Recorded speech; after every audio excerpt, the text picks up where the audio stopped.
Assalamualaikum warahmatullahi wabarakatuh. Um, ini jujur ya, ide ini sebenarnya bagus untuk kita, mungkin saya udah ngobrol sama Kang Ibu untuk continue, karena kita bisa sharing gitu ya. Mungkin saya tidak seperti Babe yaitu punya prestasi gitu di industri di bidangnya Babe ya. Cuman saya ingin sharing di sini karena saya bilang karir tekstil saya sangat random gitu ya, nggak fokus. Jadi tapi masih di dunia tekstil ya. Dari awal saya di industri tekstil, dari mulai supervisor printing, kemudian research and development di Desktop, Sinovinia, mungkin Kang Andri pernah di Sino, kemudian di IKEA, di Home Textile, di divisi Textile, kemudian di Unido, UN untuk project di industri tekstil juga, kemudian ada ILO juga terkait dengan environmental sustainability dan gender equality, kesetaraan gender, itu juga ILO juga, jadi masih di industri tekstil. Jadi ya sama di tekstil. Kemudian untuk 2021 kemarin, kemudian 2022 di Kementerian Perindustrian untuk tim perumus standar industri hijau tekstil. Ya, tekstil dan kalau di industri Kementerian Perindustrian disebutnya tekstil ya, sama perkebunan. Mungkin kedepannya katanya akan merambah di atau garment ataupun serat. Itu yang masih di tekstil. Dan untuk saya sharing hari ini adalah terkait dengan karir di tekstil. Ya artinya sekarang itu era sustainability seperti yang disampaikan oleh Babe itu terkait dengan resource di industri tekstil. Jadi kalau kita lihat di industri tekstil sebenarnya industrinya, mesinnya ya, teknologinya itu terutama di industri yang di daerah Bandung yang kita pegang itu teknologi lama gitu ya. Nah mungkin kalau misalnya kita berkaca pada resource efisiensi bahwa 1:10 penggunaan air ya. Jadi bayangkan di industri tekstil sangat membutuhkan sekali inovasi bagaimana industri tekstil dengan 1 kilo itu tapi air yang digunakan sedikit, listrik yang digunakan sedikit. Itu yang masih kontras gitu ya. Kalau boleh saya beberapa kali diskusi sama owner gitu ya. Ngapain saya harus menggunakan sumber daya air dari limbah, sementara dari air dalam tanah itu sangat murah. Itu juga jadi kendala gitu. Nah kemudian pemikiran saya waktu itu kenapa kita di alumni itu terakhir gitu ya. Jadi terakhir itu saya ada interview di Unido untuk mengangkat tema sustainability untuk tekstil di Lombok. Cuman sebagai kayak project manager gitu ya. Cuma waktu itu saya tidak terima karena istri saya tidak setuju saya harus pindah ke Lombok. Katanya 1 tahun sekali, 1 bulan sekali bisa pulang. Nah, kemudian saya tercetus kenapa kalau misalkan kita bisa sharing di sini, mungkin ada apa ya? Ada teman-teman kita yang punya knowledge di industri. Karena saya yakin knowledge kita di tekstil kuat gitu ya. Intinya adalah ke Kang Widodo, Kang atau Prof ya? Kang aja ya, Mas Wid. Saya biasa ngobrol sama dia Mas Wid ya. Mas Wid ini kan sudah ada proyek dengan Jerman untuk resource efisiensi.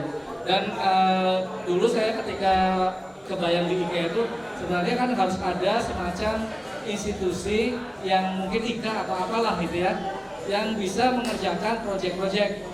Ya artinya kalau sekarang sudah punya udah bagus gitu ya. Artinya kita punya wadah untuk bisa mengkantor kayak itu kan sustain. Orang-orangnya kita kan pada ini ada TPP yang ahli gitu ya di apa ya? Pokoknya ahli lah saya tahu. Saya sempat lihat profilnya gitu ya. Dan mungkin banyak yang lain juga punya profil yang lebih gitu ya, itu bisa dikolaborasikan gitu ya. Kemudian resource efficient yang kita dengan Mas Win itu banyak industri tekstil yang sebenarnya kita perlu bantu, perlu kita promotkan gitu ya. Dan tujuan waktu yang di NTB itu bagaimana kain ITB ini dipromosikan secara sustainability-nya, diproduksinya. Kan orang tekstil kan kita orang tekstil, jadi bisa mempromot gitu. Yang penting apa yang kita kerjakan kerjakan publikasi kan intinya gitu.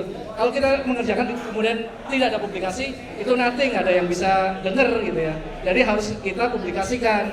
Nah ini PR kita bersama untuk bisa mengangkat semuanya, bukan hanya di NTB ya. Yang di batik-batik juga itu permasalahan juga. Jadi mereka itu kalau zaman dulu itu bahwa kalau ada proses batik, pewarnaan sungainya tercemar, itu mereka bangga, artinya ada produksi. Sekarang nggak bisa lagi begitu kan? Kalau ketika ada ini juga jadi masalah karena mereka tidak punya pengolahan limbahnya, PR orang-orang tekstil yang bisa mengolah limbah dan sebagainya. Saya tidak akan banyak berbicara di sini. Saya intinya adalah kita bisa kolaborasi mungkin dengan wadah ini, dengan melalui kegiatan alumni ini kita bisa sharing, bisa tukar pikiran, bisa mencari informasi, juga bisa memberikan informasi apa yang penting, apa yang bisa dikerjakan. Ketika dikerjakan oleh orang lain, nah kita kan kesempatan itu akan hilang. Nah, mungkin kedepannya bisa lebih baik gitu ya. Mungkin itu saja yang dapat saya sampaikan. Waktunya 10 menit kan ya? Saya berapa menit? 20, 18, 20, 29, berarti saya sudah 11 menit ya. Terima kasih banyak. Assalamualaikum warahmatullahi wabarakatuh. Ada pertanyaan? Silakan. Kang, ini saya bridging aja kan. Jadi kalau dilihat isu yang saya tangkap itu kan bicara sustainability atau circular economy lah sebenarnya. Itu ada bicara tentang sosial, ada bicara tentang lingkungan, dan ada bicara tentang ekonominya. Nah kebetulan ini nanti mungkin saya mesti duduk semeja sama.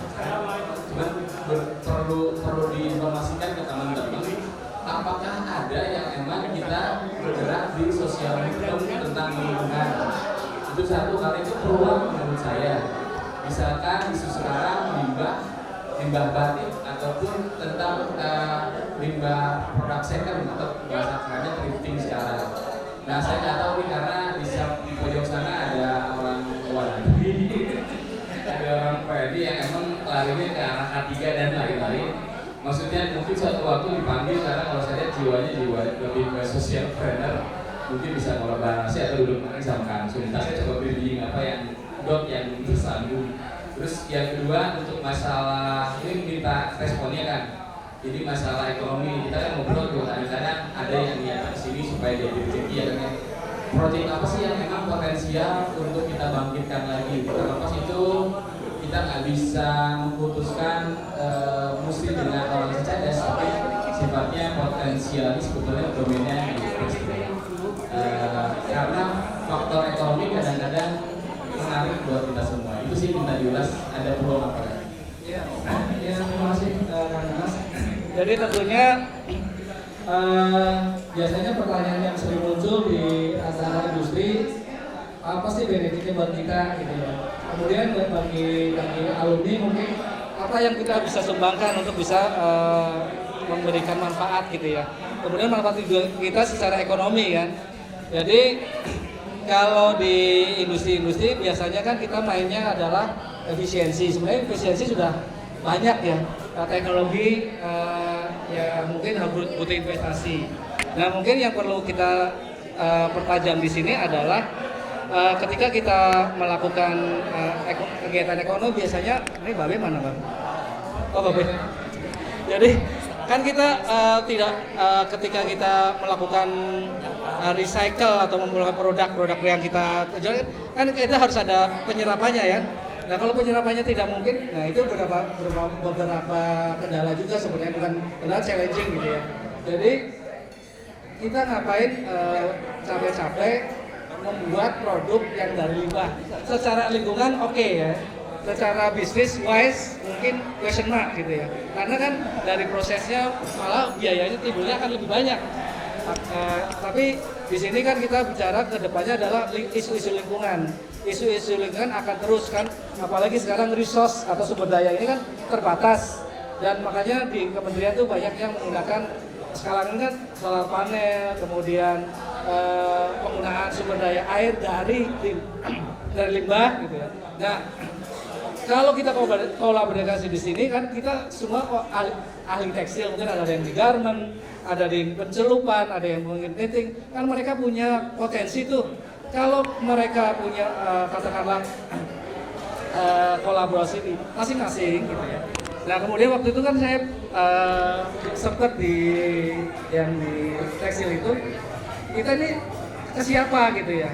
Ada nggak orang tekstil yang spesifik di katakanlah di tenun? Kita waktu itu membuat standar industri hijau untuk tenun. Kan harus ada orang yang spesifik di situ kan.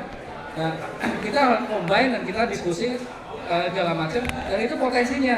Dan potensi sekarang itu challenging juga mungkin dilihat di standar industri hijau itu sudah masuk juga itu berapa persen industri punya kontribusi menggunakan energi terbarukan gitu ya. Kemudian berapa persen perusahaan menggunakan recycle itu juga diukur. Tidak hanya linearitas gitu ya. Karena mengharuskan circular ekonomi. Secara ekonomi akan muncul. Nah, permasalahannya kadang-kadang kita tidak blow up atau tidak mempublikasikan apa yang kita kerjakan di industri. Industri sebenarnya sudah banyak melakukan, tapi karena belum ada mungkin wadah atau belum tempat untuk mensosialisasikannya, tidak terdengar gitu ya. Jadi kalau pertanyaan Kang Dimas, potensinya bisa kolaborasi apapun, terutama saat ini adalah terkait dengan isu lingkungan. Mungkin Pak B sudah mengawali atau beberapa rekan-rekan yang lain sudah mengawali, tapi tidak terdengar, itu akan yang perlu kita tonjolkan seperti itu Kang Dimas. Terima kasih. Oke, ini tambahan aja. Silakan. Jadi kalau secara potensi sebetulnya saya maksudnya peluangnya ini, kalau untuk sertifikasi industri hijau, tekstil itu cuma punya satu kan, yaitu Batik Paris di Jogja yang mengeluarkan jadi ada yang namanya sertifikasi industri hijau. Dari industri tekstil itu baru wordnya baru dapat satu. Artinya sebetulnya secara perprojekan, kalau ini dilihat dari sisi pandangan bisnis, sebetulnya peluangnya ada untuk menargetkan beberapa industri agar bisa achieve industri hijau. Itu poin satu. Poin kedua kan ada potensi juga, ada namanya dana alokasi khusus yang memang dikeluarkan oleh pemerintah daerah, tapi dananya dari Bapenas itu miliaran.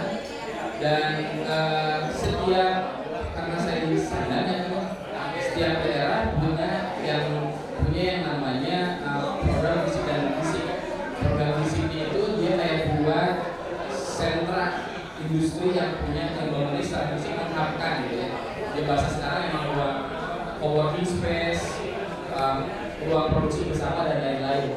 Nah itu ada IPAL-nya. Nah artinya itu ada peluang di sana secara bisnis dan secara ekonomi, secara lingkungan. Isunya untuk batik itu sangatlah kental. Jadi Cikapundung ya. Citarum itu sebetulnya jadi contoh yang buruk buat pemerintah. Isunya dia jadi role model agar sungai-sungai yang ada daerah industrinya tidak seperti itu. Katakanlah di Jawa Tengah sekarang mereka sangat menjaga IPA-nya. IPA itu bisa dilakukan juga dibuat secara komunal kan, nggak cuma industri besar aja. Dan itu yang memang lagi dibus sama pemerintah untuk industri kecil menengah. Jadi saya yakin dan saya sudah muter beberapa daerah, yaitu kalau bicara masalah superioritas, mestinya orang tekstil bisa main di sana, masalah kesulitan, tekstil dan sebagainya. Kalau untuk sustainability nggak perlu sekarang karena produk-produk barang second itu banyak masuk karena HS-nya HS buat upcycle sama industri yang ada di Indonesia. Yang mana barang impor bekas dimasukkan di sini diolah, diekspor lagi. Itu tadi doi ya. Nah ini sebetulnya aset kita, pilih asuh kita malam hari ini bisa mudah-mudahan ke depan bisa sharing lagi dan kalau butuh informasi atau konsultan gitu kan ya tentang lingkungan, tentang isu sustainability, environmental dan apalagi kan gender equality, kesetaraan gender. oke, gender. Kesetaraan gender. Kesetaraan gender. Oke. Terima kasih. Kang, Boleh? dulu ke kamera. Boleh saya komentar sebentar? Ya, sekarang. Oke ya, kalau permasalahan yang pertama kali yang disampaikan oleh Kang Dimas terkait dengan industri batik yang batik lah ya, home industry ya, itu diadakan juga yang pengelolaan limbah komunal. Cuma yang jadi pertanyaan kemarin kan besarnya beda-beda, kontribusinya beda-beda. Siapa yang menggaji, yang mengoperasikan itu yang jadi pertanyaan di mereka gitu. Jadi perjalanannya agak sedikit statis ya. Kemudian ya itu mungkin PR. Nanti kita mungkin nanti ada solusi yang paling bagus gitu ya. Oke, nanti sudah berjalan, tapi artinya ada progres ya, bukan tidak ada progres. Yang kedua terkait dengan Citarum Harum. Citarum Harum mungkin rekan-rekan mahasiswa, rekan-rekan alumni. Tahun berapa Citarum mendapat predikat menjadi sungai terkotor di nomor 1 di dunia? 2011 itu Citarum mendapat predikat di Greenpeace ya sebagai sungai terkotor nomor 1 di dunia. Dan mungkin 2017 mulai sudah Citarum Harum programnya, dan kemudian sekarang sudah mulai banyak proyek di Mata ya, maksudnya UNIDO ke Citarum, proyek UNIDO, kemudian ada juga dari kemarin yang 2021-2019 itu dari Jerman terkait dengan resource efisien yang di Citarum. Mereka juga ingin mendapatkan seberapa besar kontribusi negara-negara maju untuk mengembangkan Indonesia yang ada industrinya, karena mereka pengguna fashion kan. Tapi kan industrinya di sini.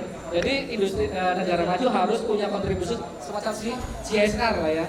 CSR untuk Indonesia. Kemudian sekarang sudah mulai banyak UNIDO, Jepang juga itu ke Citarum. Artinya sekarang sudah mulai dipromosikan dengan proyek-proyek. Kalau misalkan di UNIDO namanya Resource Efficient Agriculture Production, kalau di GIZ Jerman Resource Efficiency itu muaranya sama. Mereka publikasi, mereka kontribusi, mereka dapat nama, Indonesia naik. Dan Citarum bukan sungai terkotor, sekarang sudah mulai membaik. Itu yang saya tekankan di sini, Kang Dimas. Yang lingkungan itu nomor 1 yang masih jadi kita bukan hanya pandai di teknikal, tapi juga harus pandai di lingkungan juga. Itu saja Kang Dimas. Terima kasih Kang. Buat saya mesti Bali sama Kang Suni. Oh siap. Beberapa yang ada 3 hal yang mungkin bisa digarap bersama. Oke, siap. Siap. Oke. Kita semua ya? Siap. Saya silakan terakhir penutup kalimat terakhir atau apa yang mau diberi. Kata-kata terakhir ya. Ajang ini sesuatu yang positif, sesuatu yang kedepannya perlu bagi kita, wadah bagi para alumni untuk bisa sharing knowledge, sharing informasi, dan juga kita mendapatkan manfaat dari adanya kumpul-kumpul seperti ini. Mudah-mudahan harapan saya diteruskan dan juga dijalankan secara kontinu gitu ya. Sustainability. Jadi sustain terus menerus. Ya, itu saja yang dapat saya sampaikan. Assalamualaikum warahmatullahi wabarakatuh. Selamat pagi.